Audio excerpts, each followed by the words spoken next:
প্রধানমন্ত্রীর সভা থেকে বাড়ি ফেরার পথে বাস ও বাইকের সংঘর্ষে মৃত এক, গুরুতর আহত আরও এক। শনিবার ঘটনাটি ঘটেছে পুরসুরা থানার বলরামপুর এলাকায়। মৃত বাইক আরোহীর নাম মৃত্যুঞ্জয় দাস, বয়স আনুমানিক 40 বছর, বাড়ি খানাকুলের গৌরাঙ্গপুরে। উল্লেখ্য, এদিন তারকেশ্বরে সভা করতে এসেছিলেন প্রধানমন্ত্রী নরেন্দ্র মোদী। আর সেই সভায় অংশগ্রহণ করতে বাইকে করে মৃত্যুঞ্জয় দাস ও অনিল মালিক খানাকুলের গৌরাঙ্গপুর থেকে গিয়েছিলেন। এরপর সেখান থেকে বাড়ি ফেরার পথে বলরামপুর এলাকায় বাসের সঙ্গে বাইকের সংঘর্ষ ঘটে। ঘটনাস্থলেই মৃত্যু হয় মৃত্যুঞ্জয় দাসের, পাশাপাশি গুরুতর আহত হন অনিল মালিক। স্থানীয়রা তাদের উদ্ধার করে প্রথমে পুরসুরার শ্রীরামপুর গ্রামীণ হাসপাতালে নিয়ে যান, কিন্তু অবস্থার অবনতি হতে অনিল মালিককে আরামবাগ প্রফুল্লচন্দ্র সেন মেডিকেল কলেজ হাসপাতালে স্থানান্তর করা হয়। বর্তমানে অনিলবাবুর অবস্থাও আশঙ্কাজনক হওয়ায় তাকে অন্যত্র স্থানান্তর করা হয়। আমরা সবাই মোদিজি প্রোগ্রামে আজকে যাচ্ছিলাম। এবার আমরা সবাই গেছিলাম, ওনারা বাইকে করে গেছিল। ওখান থেকে ফেরার সময় এই জায়গাটার নাম হচ্ছে বলরামপুর পীরতলা। ওইখানে ব্রিজের ওঠার আগে বাসের সঙ্গে অ্যাক্সিডেন্ট হয় একজন স্পট ডেথ হয়ে যায়, আর আরেকজন কন্ডিশন খুব সিরিয়াস, তাকে আরামবাগ হসপিটালে রেফার করা হয়। আমার পাশের বাড়ির ছেলে স্পট হয়েছে, ওর নাম হচ্ছে মিতুন দাস, আর যার হসপিটালে ভর্তি হয়েছে ওর নাম হচ্ছে অনিল মালিক। মিতুন দাস মারা গেছে। হ্যাঁ, পুলিশ এখানেই আছে, আমাদেরকে যথেষ্ট সহযোগিতা করেছেন। আমার নাম কল্যাণ মাইতি। ছিল যে প্রধানমন্ত্রীর যে সভা ছিল এখানে যে সভা হয়েছে বলছে, আমরা তো দেখিনি, বলছে নাকি বাসের সাথে মুখোমুখি হয়েছে। এনারা কজন ছিলেন বাইকে? বাইকে দুজন ছিল। এনার নাম কি, যিনি আহত? এর নাম হচ্ছে অনিল মালিক। আর আরেকজন যিনি ছিলেন হচ্ছে মৃত্যুঞ্জয় দাস। কোথায় বাড়ি এদের? তারপরে গৌরমপুর। কখন বেরিয়েছিল বাড়ি থেকে? ওরা বেরিয়েছিল ওই দুপুর নাগাদই বেরিয়েছিল, টাইমটা ঠিক জানেনি, দুপুর টাইমটাই বেরিয়েছিল। দুজনেই কি বিজেপি করেন?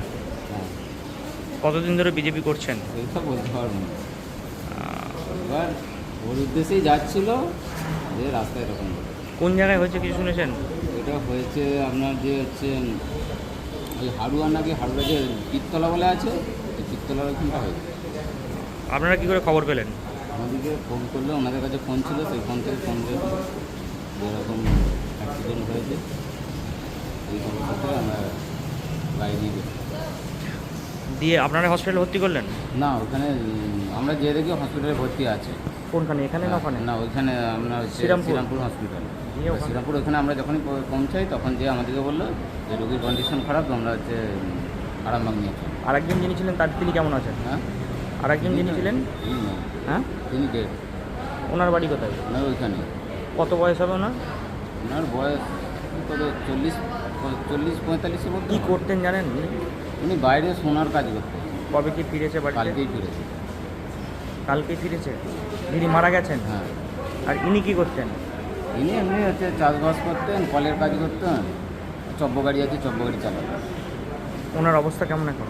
অবস্থা এখন কন্ডিশন ভালো না। কী বলছে ডাক্তারে? ডাক্তার তো বলছে 90% ওপর খারাপ। হ্যাঁ, 90% ওপর খারাপ। ওনার বাড়ি থেকে কে আছেন?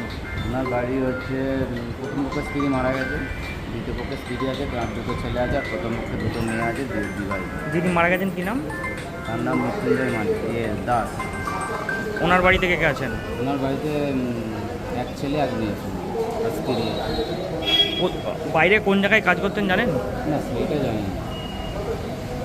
আপনার বাড়ি কোথায়? আমার বাড়ি আটবার, ওই পাশে যায়। পাশের গ্রামে? এনাদের গৌরাঙ্গপুর। হুম। আপনার নাম কি? আমার নাম রঞ্জিত। আপনার কে হওয়ান উনি? আমার হচ্ছে পুষ্পচূড়া। গাড়িটা কে চালাচ্ছিল দাদা? গাড়িটা অনিল মালিক চালাচ্ছে। বাইকটা কার? বাইকটা সেটা সম্ভবত জানি, তবে সম্ভবত যেটা ওইখানে পাড়ার কারো নিয়ে গেছিলো।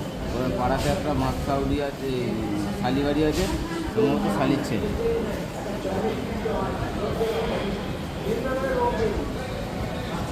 সোনার ছোঁয়ায় বদলে যাক আপনার বিশেষ মুহূর্ত। বিয়ে, অন্নপ্রাশন, জন্মদিন কিংবা যে কোনো উৎসব ও উপহারে আপনার সাজকে আরও রাজকীয় করতে নিয়ে আসুন সেরা গয়নার সম্ভার। আধুনিক স্বর্ণালঙ্কারের নতুন ঠিকানা নিউ তাজ জুয়েলারি। ঠিকানা হেলান বাজার, খানাকুল, হুগলি। যোগাযোগ 8981030355, 9330537004। নিউ তাজ জুয়েলারি, যেখানে বিশ্বাসের সঙ্গে মেলে সৌন্দর্যের ছোঁয়া।